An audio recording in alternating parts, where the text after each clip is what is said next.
What would you do if you opened someone's bedroom drawer and instantly felt the air change, like the room itself was holding its breath? What would you do if an object inside that drawer made a seasoned royal like princess and step back, straighten her spine, and whisper, "This changes everything"? That's where our story begins. Not with a grand ceremony, not with a scandal splashed across tabloid covers, but with a quiet corridor, a half-open drawer, and two members of the royal family discovering something they were never supposed to see. Before we continue, please hit the like button, subscribe to the channel, and turn on the notification bell for updates. A mask and a knife. But not just any mask, and not just any knife. And what they meant, what they implied, is what shook both Princess and Prince William in ways neither expected. Now, before we go deeper, let me ask you something. Have you ever found an object in someone's home that instantly raised questions you didn't know how to ask? Something that felt wrong in context, out of character, or unsettling in a way you couldn't fully explain? That's exactly what happened the moment and brushed aside a silk scarf and touched the cold edge of something that shouldn't have been there. And here's the wild part. The discovery didn't happen during an investigation or a planned visit or some tense confrontation. No, it happened during what was meant to be a simple check-in.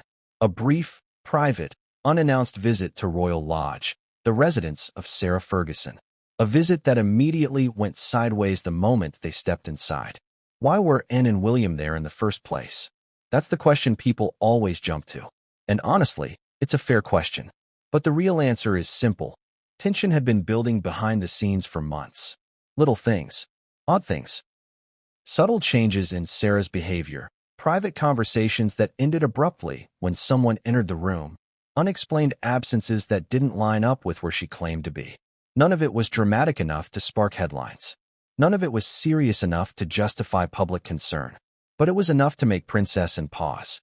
And is, and always has been, the kind of woman who moves with clear purpose. She doesn't act on impulse. She doesn't play games. So when she called William and said she wanted to make a quick stop at Royal Lodge, William understood immediately. Something was off. That morning was quiet. Too quiet. Royal Lodge is never buzzing, but there's always a faint hum of life, staff passing through, distant conversation, the subtle rhythm of a lived-in home. Yet when Anne and William walked up the stone steps and the front door opened with a long, slow creak, the silence felt unnatural. Heavy. Almost staged. Have you ever felt that? When a place feels like it's holding a secret. When silence feels deliberate. William felt it first. A shift in energy, subtle but sharp. And noticed it too, though she kept walking, eyes forward, her expression firm and unreadable. She was the one who suggested they enter through the side corridor leading towards Sarah's private rooms. An unusual request, even for her. Why that wing? Why right then? William didn't ask, because he already sensed that his aunt wasn't following curiosity. She was following instinct. As they walked deeper into the hallway, the air changed again. Cooler. Still. And that's when it slowed down. Then suddenly stopped. Not because she saw something, but because she sensed something. She tilted her head slightly, listening. William looked around, confused. That's when he smelled it for the first time. A faint, metallic scent. Strange. Sharp. Not perfume. Not cleaning products. Something different. Something that didn't belong in a bedroom. "What is that?" William murmured, and didn't answer. She took another step, then another, her heels tapping lightly on the polished floor. That sound, that steady, controlled rhythm, is what William always found grounding about her. But today, even that rhythm felt tense. They reached Sarah's bedroom door, slightly ajar, not enough to see inside. Just enough to say someone left in a rush, or didn't want to draw attention. A door that wants you to think it's closed, but it isn't. Have you ever seen a door like that? One that feels like an invitation and a warning at the same time? And pushed it open with two fingers. Inside, the room looked normal. Too normal. Bedmate. Pillows arranged. Curtains slightly parted.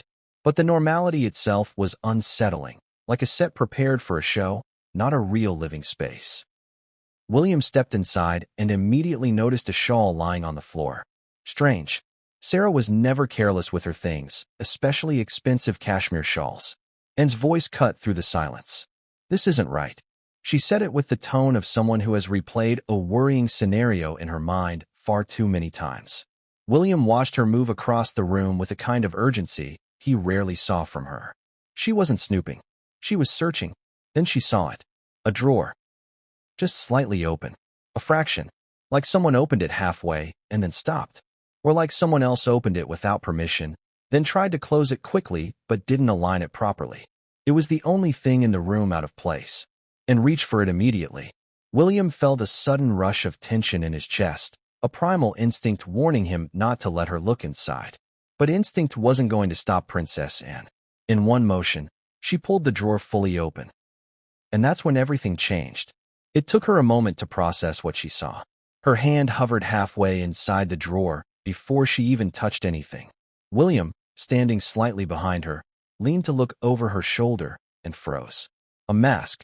Not a costume mask. Not a fashion accessory. A mask with a design that didn't belong in a drawer of scarves and jewelry. A mask that looked old, worn around the edges, shaped in a way that suggested it wasn't decorative, it was used. And reached out slowly, as if the object might react. Her fingers brushed the surface. Cold. She lifted it, and the room felt colder. William didn't speak. He couldn't. His mind was racing, trying to place the image. A memory tugged at him. Something he couldn't fully recall. A fragment. A feeling. Something from years ago. And didn't say a word, but her eyes said enough. Then she saw what was underneath the folded scarf beside the mask. A blade. Wrapped in fabric. Hidden, but not well enough. A knife with a handle that looked ceremonial, engraved. Something not meant for casual use.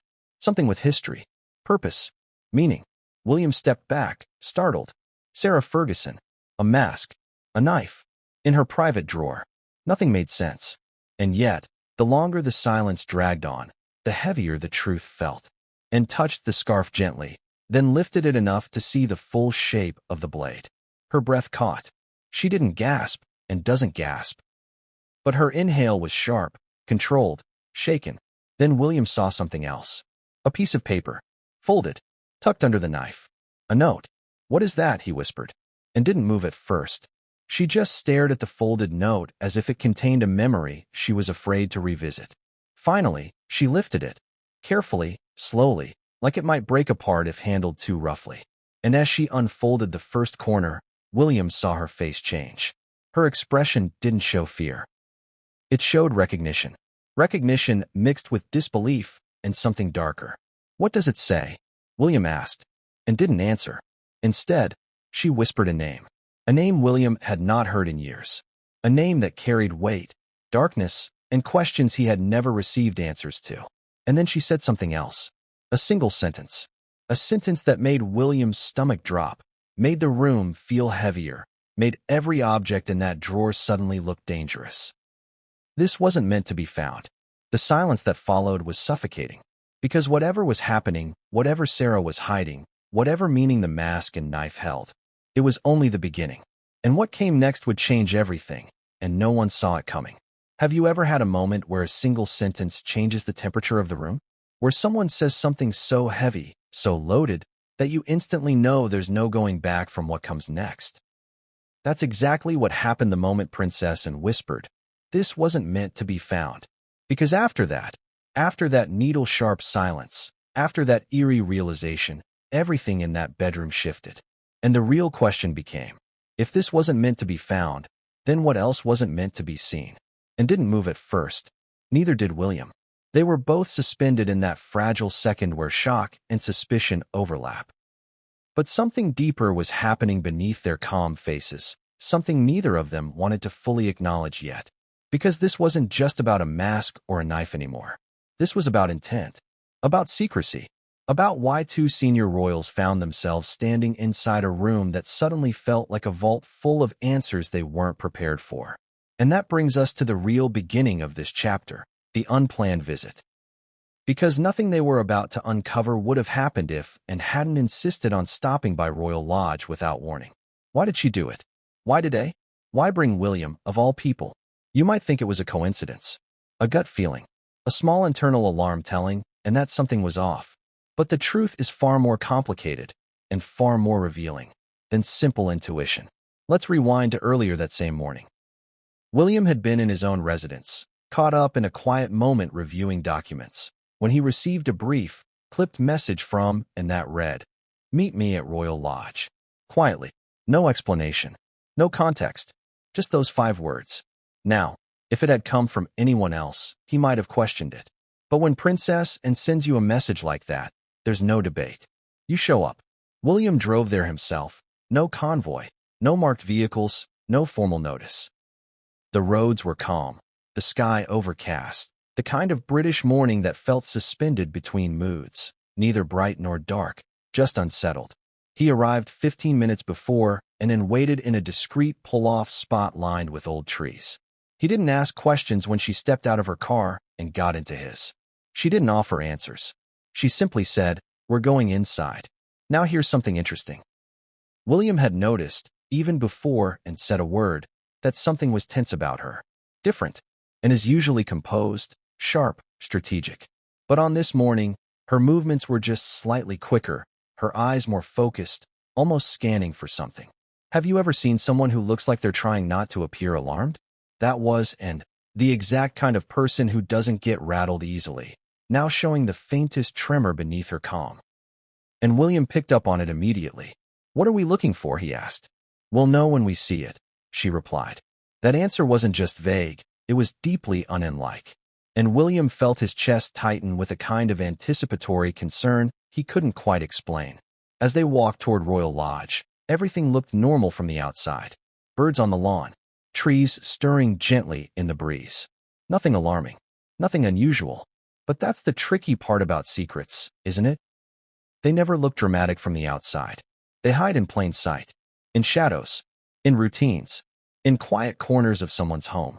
The door opened easily, with no staff in sight, which was the first red flag. Sarah Ferguson's residence was rarely empty of movement.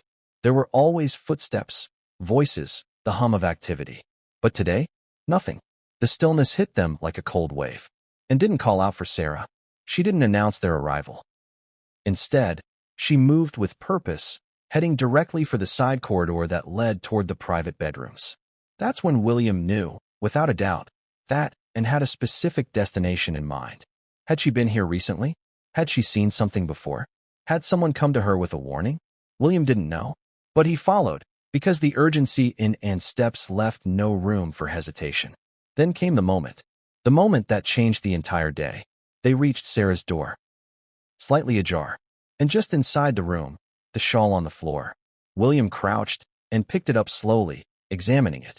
A small snag near the corner. A faint scent, perfume mixed with something else. Not alarming, but unusual enough to register. "And," William said, "are we sure Sarah is out?" "She left early this morning," Anne replied. "Alone?" That sounded wrong. Sarah rarely left early, and she almost never left alone. Contradictions were starting to stack up like puzzle pieces that refused to fit. William looked toward the bed. Perfectly made, pillows neatly arranged, the room strangely untouched. Except for that drawer. That one, single drawer. Pulled out just far enough to feel like an invitation. Or a warning. And reached it first. And when she opened the drawer, the mask stared back at her with an expression that felt almost human. Blank. Silent. Watching. It was the kind of mask that looked like it carried a story, a long one, a difficult one, a story full of shadows. What was it doing here? Why was Sarah hiding it? And then the knife. Wrapped in a scarf so carefully, so deliberately, it was impossible to pretend it wasn't meant to stay hidden. William felt something in his stomach twist when he saw it. A knife like that didn't belong in a bedroom drawer.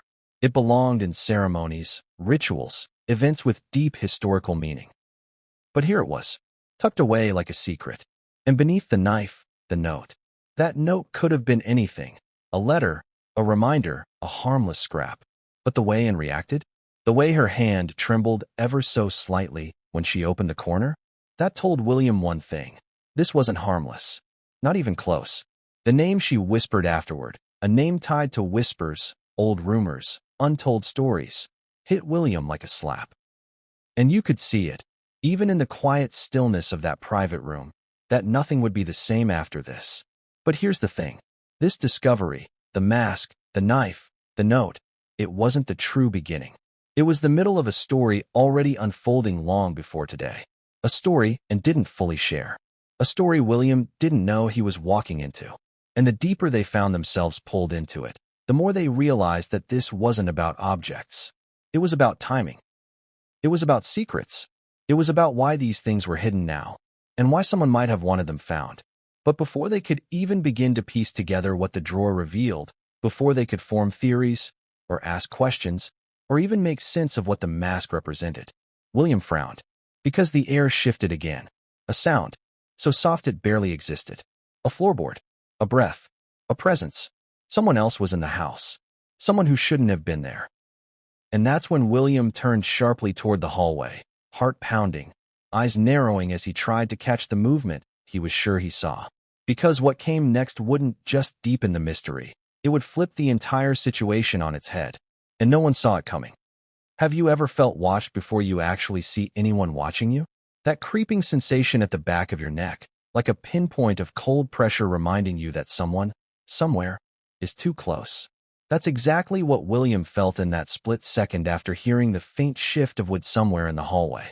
A sound so small, so easy to dismiss, but impossible to ignore in a house that was supposed to be empty. He froze, head tilted, chest tight, and felt it too. Not because she heard it, but because she saw it on William's face. A subtle tightening around the eyes, a controlled inhale, a fixed stare at the open doorway. And remember, Princess and is not someone who misses signals. She picked up on the change instantly. Then it came again, a whisper-soft creak, this time closer. Let me ask you something, and think about it honestly. If you were standing in someone's private bedroom, surrounded by objects you weren't supposed to find, would you stay calm if you suddenly realized you weren't alone?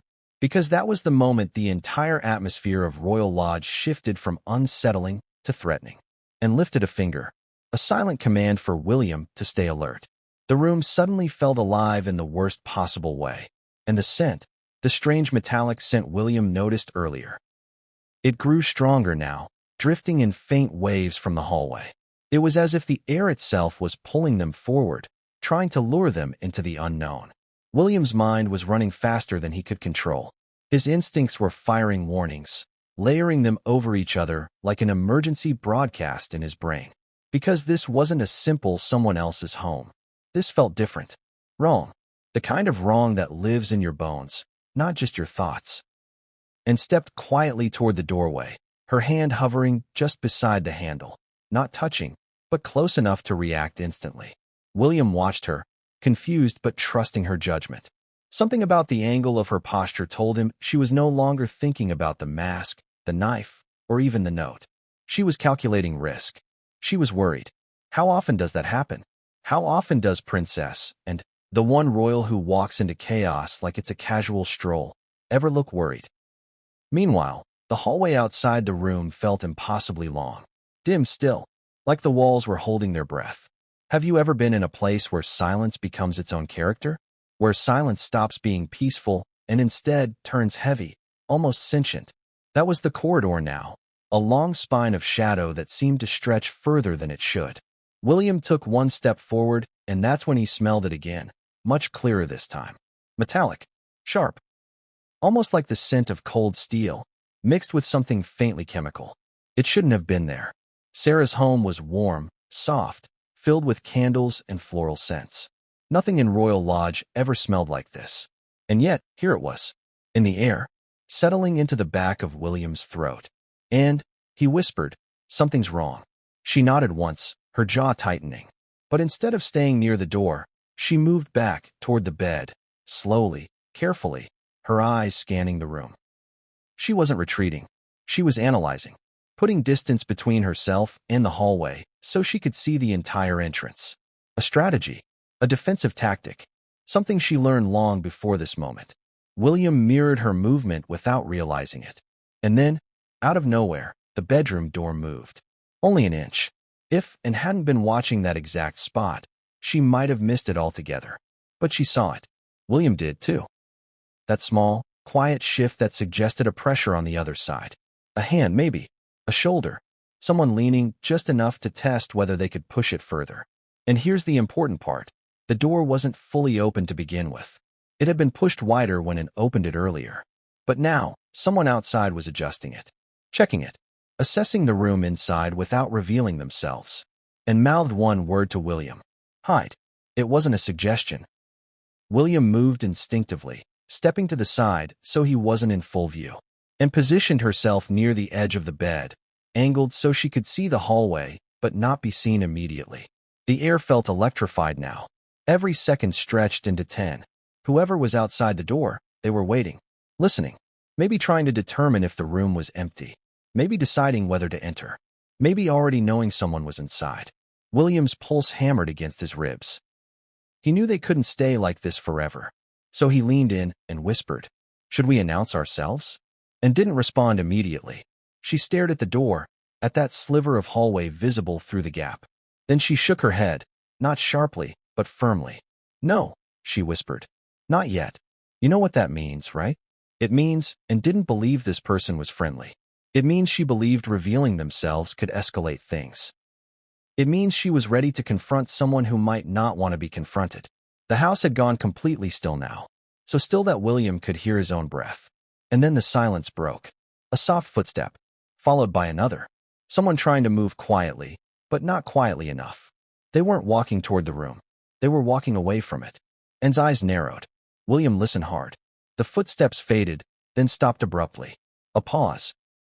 Then the faintest echo of a door clicking shut somewhere deeper in the house. And let out a slow, controlled breath. William whispered, "Who was that?" And didn't answer. Not because she didn't want to, but because she didn't know. And Anne hates not knowing.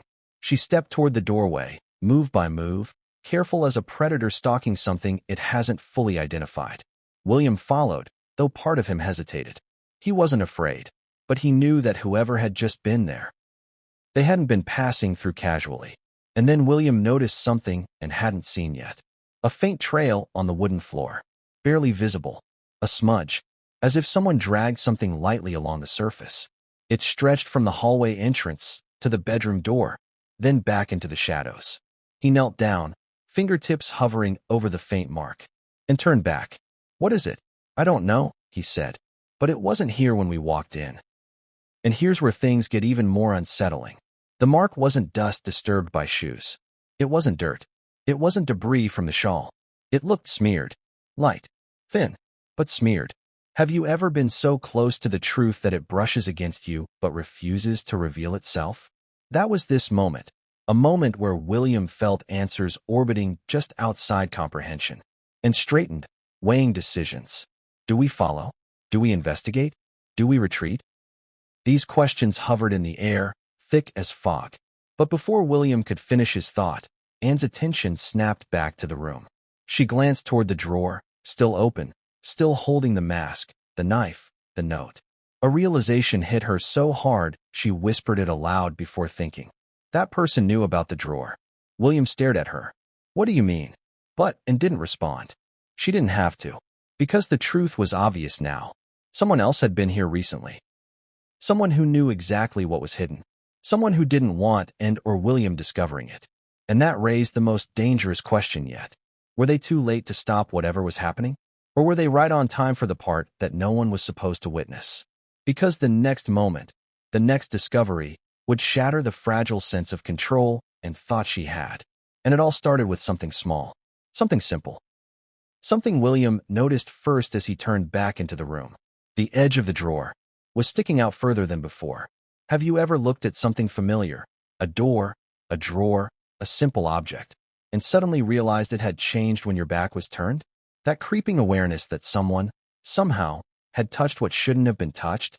That's exactly what William felt ripple through his spine when he saw the drawer sticking out just a little farther than before. Not much, not dramatically, just enough. Enough to say, someone else had been in that room during those silent footsteps. Enough to say, they weren't imagining danger. They were standing right in the middle of it. William felt his heartbeat thud sharply against his ribcage. He turned slowly, eyes locked on that extra inch of exposed drawer, and followed his gaze, her expression tightening into something sharp and calculating. The drawer had been open earlier, yes, but not like this. It hadn't been pulled out this far. It hadn't been angled like that. It hadn't been left in a way that suggested haste or a message. And stepped forward, her eyes narrowing the way they do when she's about to confront a truth she already knows but hasn't yet said aloud. And, William whispered, that wasn't like that before. I know, she said quietly. No panic. No fear. Just certainty. If anything, it was that certainty that unsettled William the most. And wasn't guessing. And wasn't speculating. And knew. And she hated what that meant. She reached out and pushed the drawer lightly, just a nudge. It slid inward smoothly. Too smoothly. Almost like it had been pulled open recently enough that the wood still hadn't settled back into place. William scanned the room again, trying to pinpoint any other changes. A pillow slightly shifted. A curtain that wasn't aligned with the opposite side. The faintest ripple in a carpet rug that hadn't been there minutes before. Someone had been here. Someone had been watching. Someone had wanted them to know.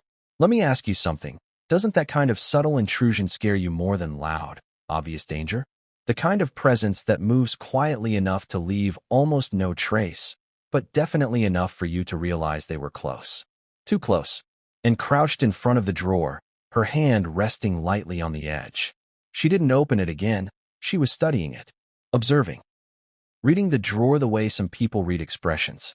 Searching for clues not in the objects themselves, but in the way they'd been disturbed. It wasn't pulled this far, and murmured. Someone wanted us to notice the change. William swallowed. Why? To scare us. And shook her head. No, not to scare. She touched the side of the drawer again. To warn. A warning. A warning left in the private bedroom of Sarah Ferguson. A warning delivered through a mask, a knife, a note. And now, a drawer that had been opened just a bit more than before. William processed that for a moment, his mind racing. A warning could mean many things. A warning could be protection, or manipulation, or a signal that something worse was hidden deeper. And right now, every one of those possibilities felt dangerously real. And stood and stepped back. Look again, she said softly. William moved closer. And then he saw something he hadn't noticed at first. A small indentation near the inside corner of the drawer. A tiny mark. Circular. Sharp. As if someone pressed something round against the wood. What is that? He asked. And didn't answer immediately. She pulled a small pocket light from her coat, because of course she carried one, and angled the beam directly onto the mark. It was clearer now. A tiny circle. Smooth edges. The kind made by the end of a specific kind of tool. Or a ring. A sign. And murmured. William frowned. A sign of what? That whoever opened it wants us to know they were here. And that they touched this first. William ran a hand through his hair, tension building. Do you think they took something? And didn't speculate. She didn't guess. She did something much more revealing. She carefully checked the contents of the drawer again, not by rummaging, but by visually scanning for gaps, spaces where something should have been. And William noticed it too. There was a gap. Between the mask and the scarf-wrapped knife, there was a rectangular space where the fabric had flattened in the shape of something that used to be there. Something missing. Something recently removed. Something the intruder didn't want and William defined. Something is gone, and said. William stared at the empty space. His stomach tightened. What was here? He asked, and shook her head. I don't know. But William could see it in her eyes. She had a theory. A theory she wasn't ready to voice without confirmation. A theory she didn't want to believe. And then another detail hit him like cold water. The scent. That metallic scent had been faint before, but now it lingered heavier around the drawer area, as though the intruder, whoever they were, had handled the drawer right before slipping away. William leaned closer, trying to catch more of the scent. It was sharp, unsettling, almost like the smell of a chilled coin mixed with something sterile. Something clean, too clean, like someone had handled the drawer wearing gloves, and seemed to be thinking the same thing. Because she suddenly whispered, they didn't leave fingerprints. Why would someone worry about fingerprints? William asked. You don't hide your identity unless you expect someone powerful to ask questions, and replied. The weight of that sentence hung heavily in the air. Someone had deliberately, carefully, silently entered this room. Someone had moved the drawer. Someone had taken something. Someone had left behind a warning mark, and they had done it wearing gloves. William felt a cold shiver travel down his spine, and moved toward the doorway again, her posture stiff, her eyes scanning the hallway with newfound intensity. Whoever had been there wasn't just moving quietly. They were trained in moving quietly. They weren't panicking. They weren't sloppy. They weren't unprepared. This wasn't an ordinary intruder. And that raised a more alarming possibility. What if the person in the hallway wasn't a stranger? What if the person knew Sarah, knew the layout, knew the drawers, knew exactly where the mask, knife, and note were kept? What if the person had been here before many times? William's mind spun, and as he turned back toward the half-open drawer, something caught his eye, something he hadn't expected. A tiny scrap of paper, torn, wedged between the back of the drawer and its frame, barely sticking out, just enough to see the frayed edge. He reached for it slowly and pinched it between his fingers, pulling it free, and immediately stepped closer.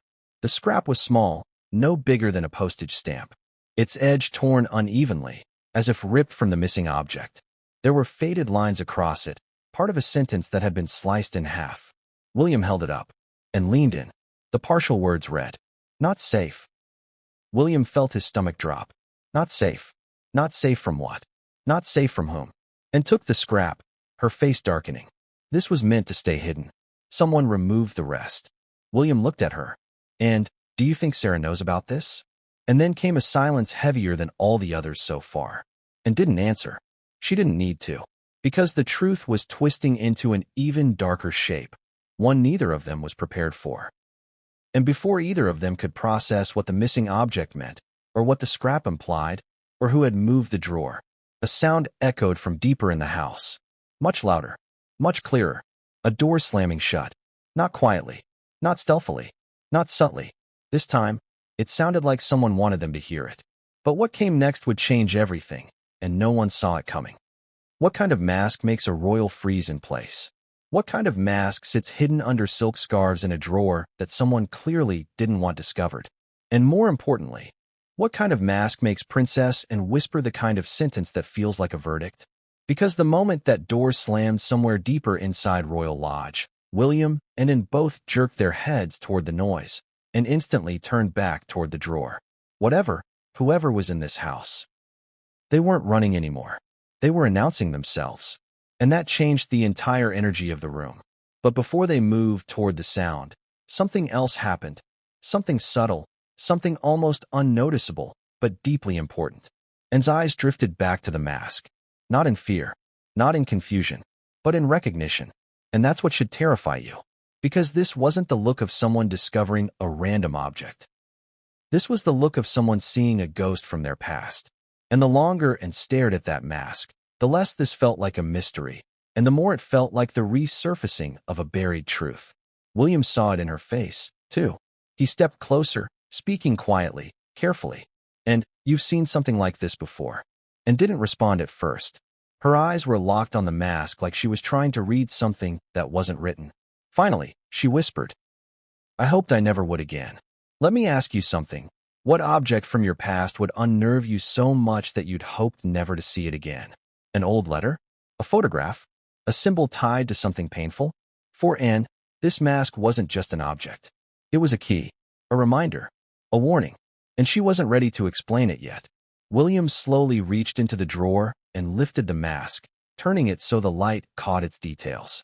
And when I tell you this mask was unsettling, I mean unsettling in a quiet, heavy, almost cinematic way. It wasn't grotesque or violent. It wasn't horrifying in a Halloween kind of way.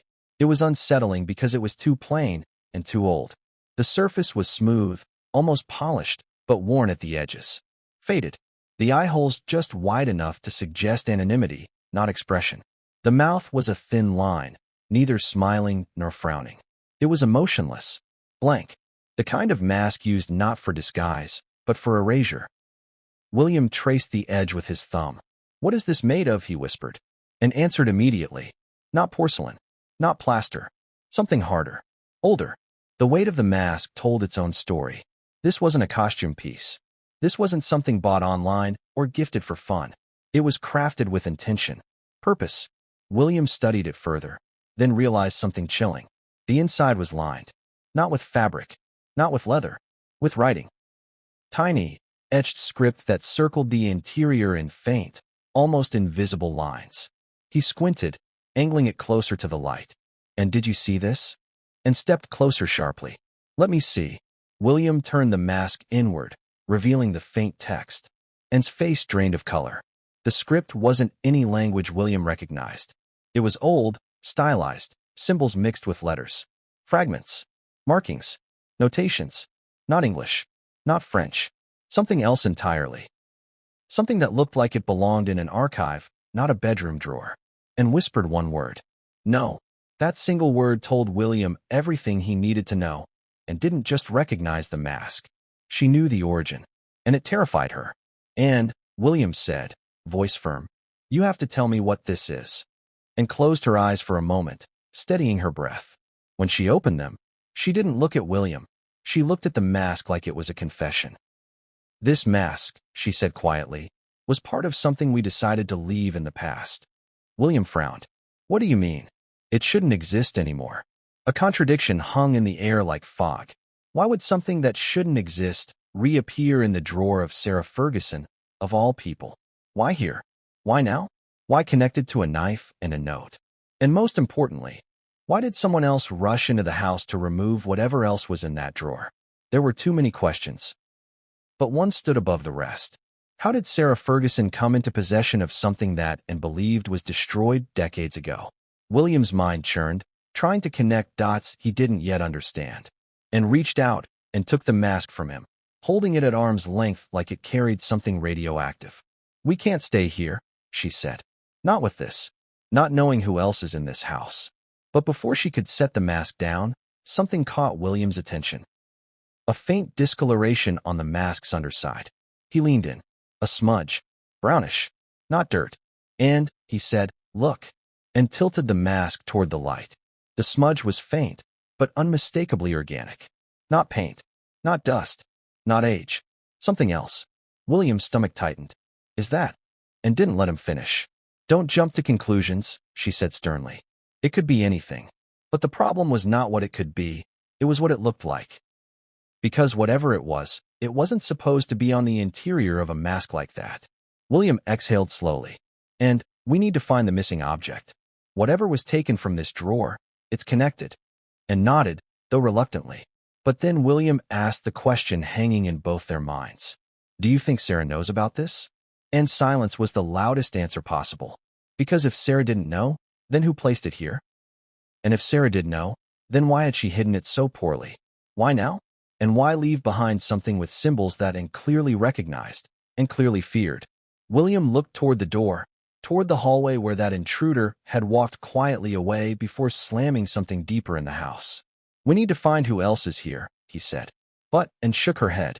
No, not yet. Why not? Because we don't know if they're dangerous, she said. And we don't know if they're working with Sarah, or against her. There it was. The contradiction. The uncertainty. The kind of layered doubt that transforms a mystery into something far more dangerous.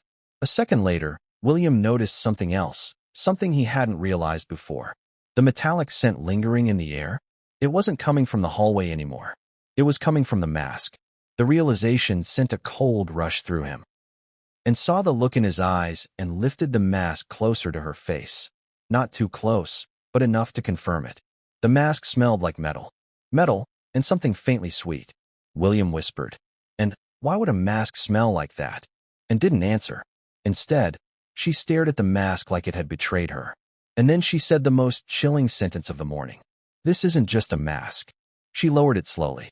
It's a message. William felt the hair on the back of his neck rise. But before he could ask what she meant, before he could demand answers, before he could press her on the symbols, the scent, the smudge, the missing object, the intruder, another sound echoed from the hallway. A voice. Soft. Low. Uneven. A single word. Hello. William's blood ran cold. Because the voice wasn't Sarah's. And the voice wasn't familiar. And the voice wasn't calm. It was shaking, as if the person in the hallway wasn't a threat at all. But someone who had seen something they shouldn't have. Someone terrified. Someone who may have been trying to warn them. But what they said next would change everything, and no one saw it coming.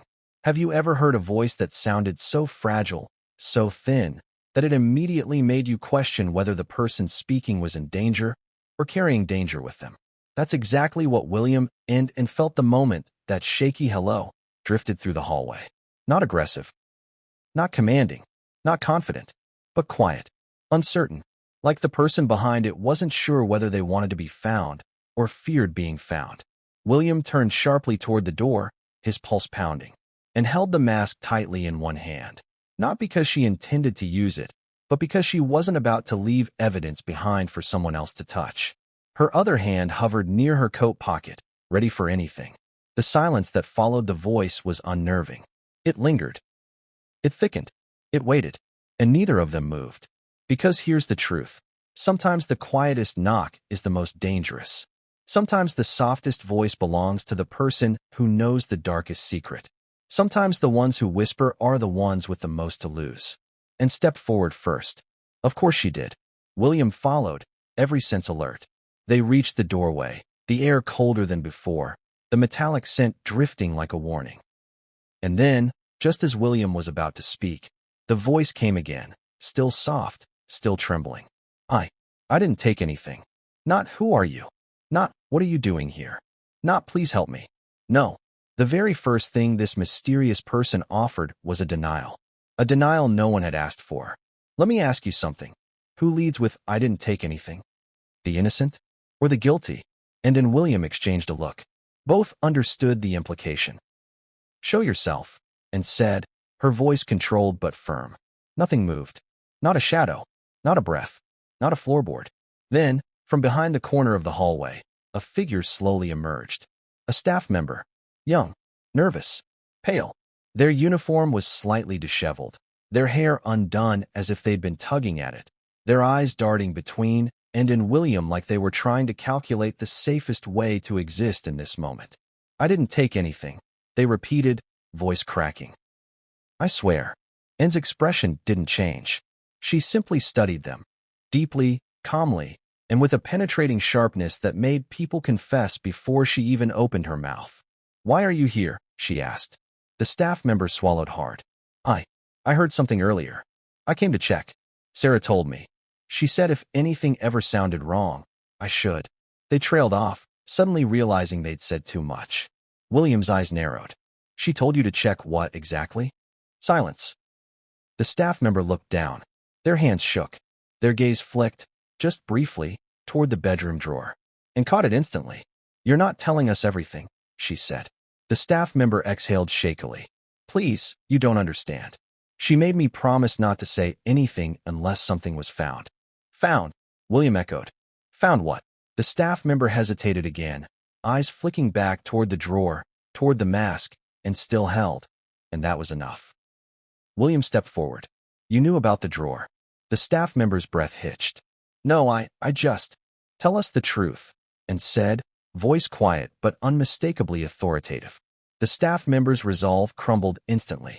I knew something was hidden, they whispered.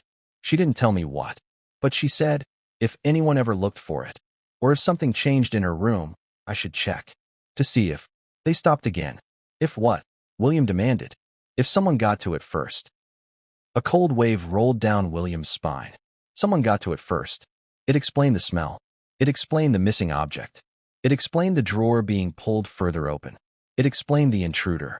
But before William could press further, and asked the question hanging over everything. What exactly did Sarah tell you to protect? And that's when the staff member whispered, the knife, and froze. William blinked, caught off guard. The knife? He repeated. Why the knife? Because she said, the staff member whispered, if someone ever found it, everything would unravel. The room fell into dead silence, and slowly lifted her chin, eyes narrowing in recognition, not surprise. Recognition. William stepped back toward the drawer, his heartbeat quickening. He removed the scarf carefully and lifted the knife again. And this time, he examined it more closely. The blade wasn't ordinary. The metal wasn't shiny or polished. It was matte, slightly darkened, with engraved patterns running along the flat of the blade. The handle wasn't modern. It was carved from wood, smoothed by age and use. The hilt had a faint symbol embedded in it, a shape that matched one of the markings on the inside of the mask. William felt the weight of the knife settle heavily into his palm. And, he whispered, where did this come from? And didn't answer immediately. Her eyes were fixed on the blade the way someone might stare at a piece of their past they hoped they'd never see again. I know what it resembles, she finally said, but I don't know why it's here. That wasn't reassuring. Not even remotely. William turned the knife over, noticing the slightest trace of the same faint smudge from the mask, that same brownish, dried patch. Too small to identify clearly. Too small to confirm anything, but enough to disturb him. Why would Sarah have this? He asked. The staff members shook their head desperately. She didn't tell me. She just said if anyone ever looked for it, I should distract them long enough for her to get back. Distract. Long enough. William's stomach dropped. What time did she leave this morning? And asked. Just after 6, the staff member whispered. She said she had a meeting, but she looked scared. Scared. Not rushed. Not stressed. Not late. Scared. And stepped closer to the staff member. Scared of what? I don't know, they said. She didn't explain. She just said, if they come, do not let them near the drawer. Anne's expression hardened. If who comes? And the staff member whispered the most ominous thing yet. She never said. William felt the room tilt. So Sarah had expected someone. Someone dangerous enough that she warned her staff. Someone she feared would go straight to the drawer. The staff member's breath began to tremble again.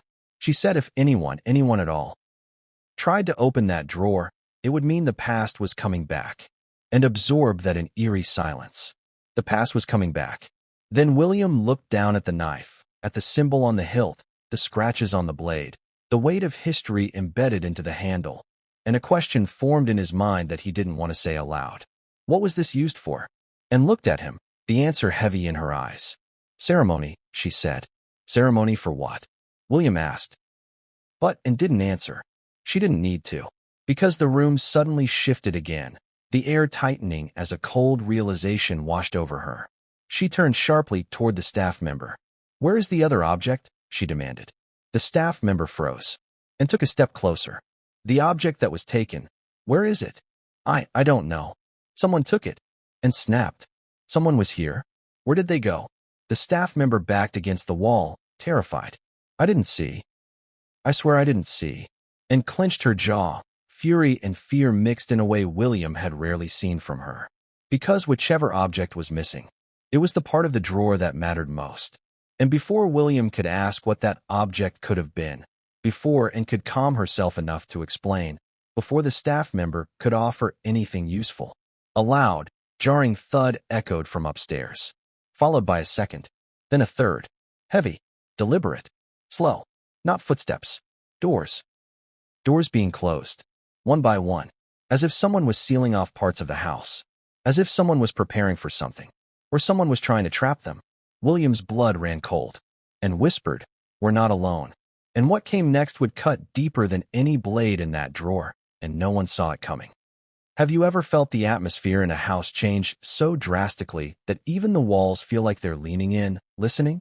That's exactly what happened the moment those heavy upstairs doors started slamming shut one by one. Every thud echoed through Royal Lodge like a countdown. Slow, intentional, ominous. Not random, not chaotic. Controlled. Someone was up there. Someone who wanted and William to hear them. Someone who wasn't rushing. Someone who wasn't hiding anymore. Anne's breath tightened, the knife still in William's hand catching the faintest gleam of light as he positioned himself between the doorway and the staff member, who now looked like they were seconds away from bursting into tears. Another door slammed. Then silence. The kind of silence that isn't empty. It's loaded. It's waiting. It's choosing its moment. Anne's voice cut through that silence with a sharpness that made the staff member flinch. Where is the note? They blinked, confused. A note. The note from the drawer. And said, "You saw it. You knew about it. Where is it?" The staff member looked genuinely panicked. I didn't touch anything, I swear." Anne's jaw clenched. She didn't believe them. William could see it in her eyes, the suspicion, the calculation, the way she was reading every micro-expression, and had always been good at smelling dishonesty. Today, she was practically a lie detector. But here's the thing, the staff member wasn't lying. William could tell. Their fear wasn't the fear of guilt. It was the fear of being caught in something bigger than themselves. Another door upstairs creaked slowly, not slamming this time, opening, and turned toward the ceiling, eyes narrowed with a kind of icy resolve that felt almost ancient. Then she turned back to William. "We need to see that note again." William nodded and moved toward the drawer. The mask lay on the bed now, its blank expression somehow more sinister in the tense light of the room. The knife, carefully placed on a pillow between them, still carried that faint metallic sweet scent that made William's chest feel tight.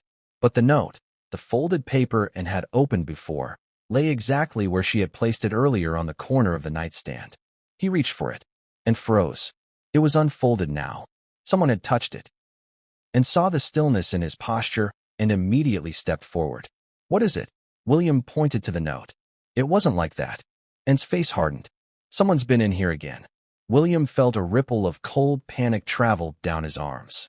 He picked up the note gingerly, opening it fully, flattening the creased edges as Anne leaned in close. It wasn't long. It wasn't detailed. It wasn't a letter. It was a message. 8 words. 8 words that carried more weight than the mask and the knife combined. And those 8 words read, "You were right. It was never gone. S." And inhaled sharply. William felt the room tilt. S. One initial. No name. No clarification. But Anne knew who it was. William could see it in her eyes. The recognition, the dread, the disbelief. "And," he said carefully, "who is S?" And didn't answer, which meant she wasn't ready to. Which meant the truth was bigger than the note itself. The staff member spoke up weakly, voice trembling. "Is that from Sarah?" And didn't confirm it. Instead, she asked another question entirely. Was this note the only one she hid? The staff member shook their head. "I don't know.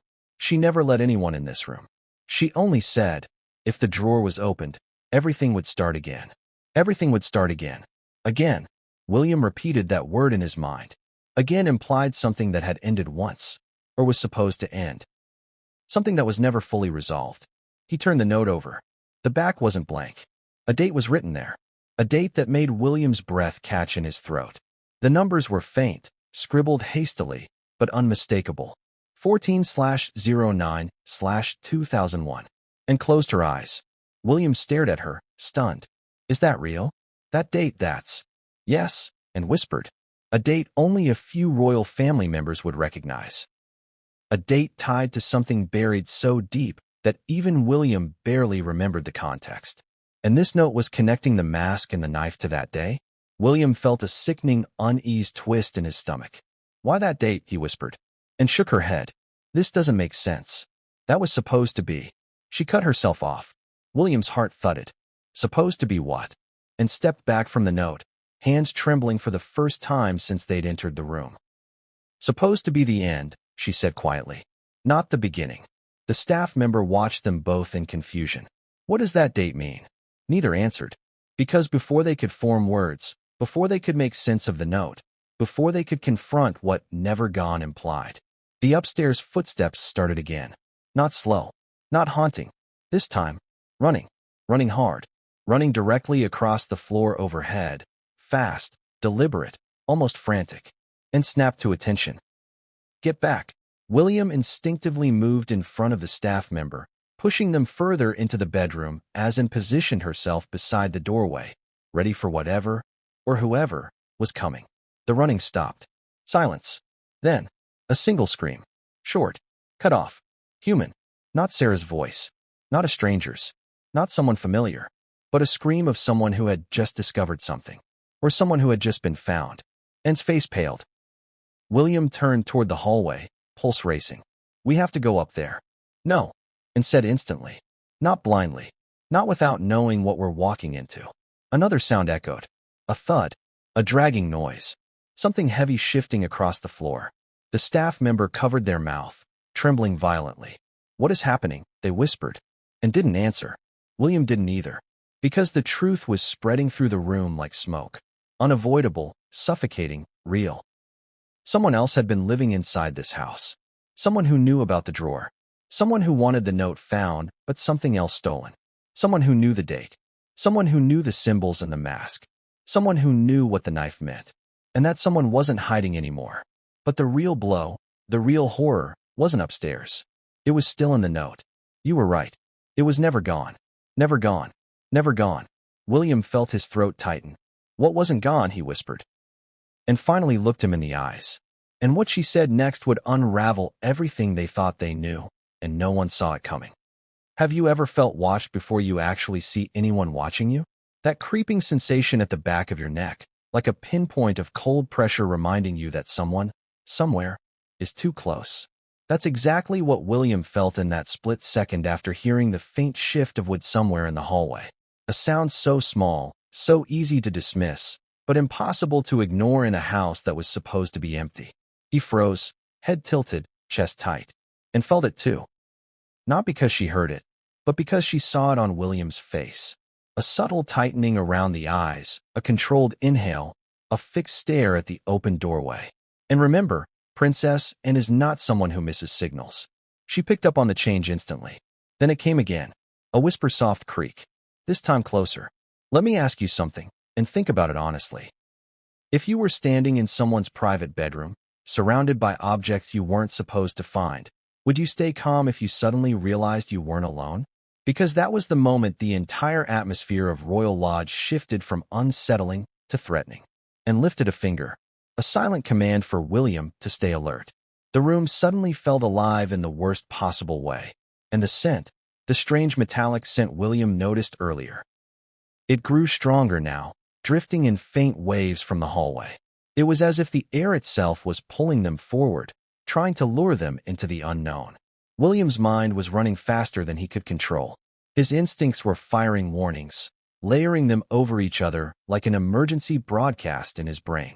Because this wasn't a simple someone else's home. This felt different. Wrong. The kind of wrong that lives in your bones, not just your thoughts. And stepped quietly toward the doorway, her hand hovering just beside the handle, not touching, but close enough to react instantly. William watched her, confused but trusting her judgment. Something about the angle of her posture told him she was no longer thinking about the mask, the knife, or even the note. She was calculating risk. She was worried. How often does that happen? How often does Princess, and the one royal who walks into chaos like it's a casual stroll, ever look worried?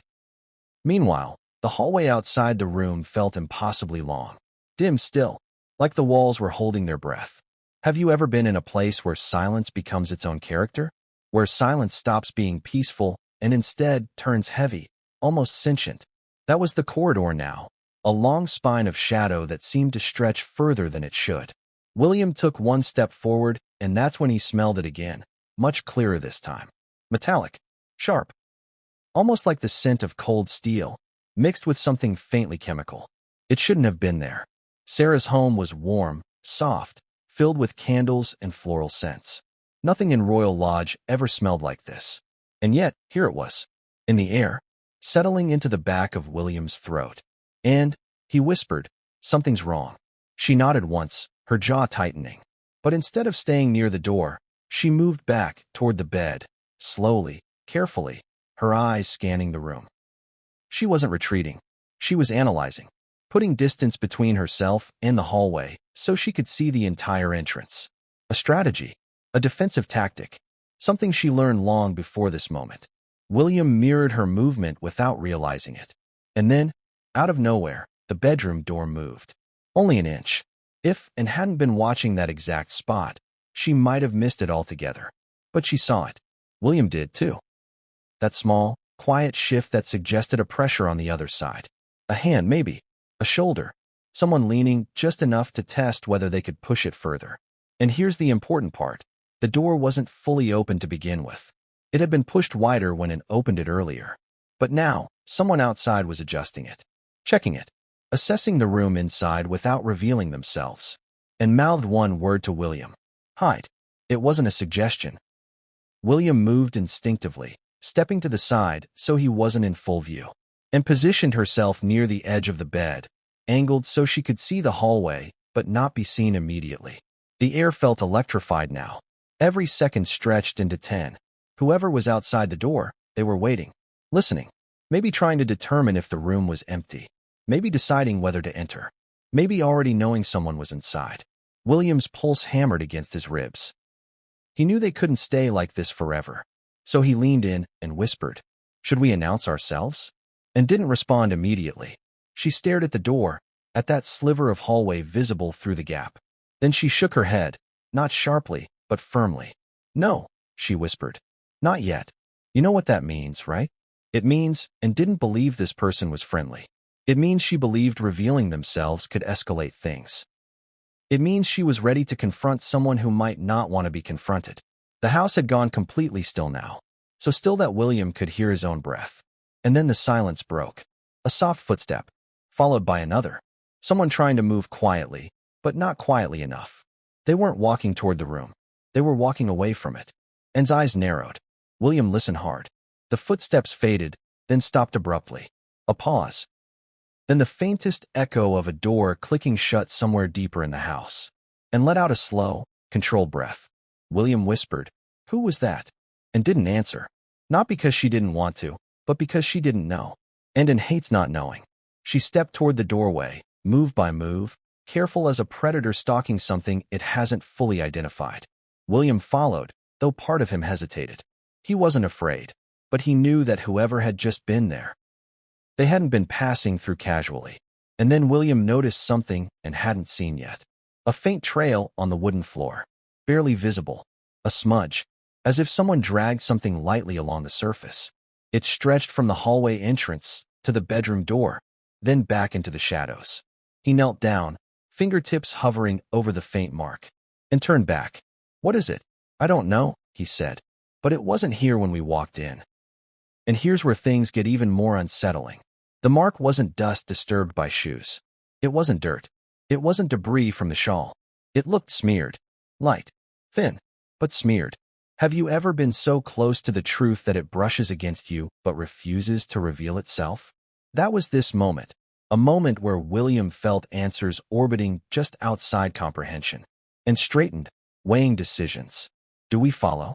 Do we investigate? Do we retreat? These questions hovered in the air, thick as fog. But before William could finish his thought, Anne's attention snapped back to the room. She glanced toward the drawer, still open, still holding the mask, the knife, the note. A realization hit her so hard she whispered it aloud before thinking. That person knew about the drawer. William stared at her. "What do you mean?" And didn't respond. She didn't have to, because the truth was obvious now. Someone else had been here recently. Someone who knew exactly what was hidden. Someone who didn't want or William discovering it. And that raised the most dangerous question yet. Were they too late to stop whatever was happening? Or were they right on time for the part that no one was supposed to witness? Because the next moment, the next discovery, would shatter the fragile sense of control and thought she had. And it all started with something small. Something simple. Something William noticed first as he turned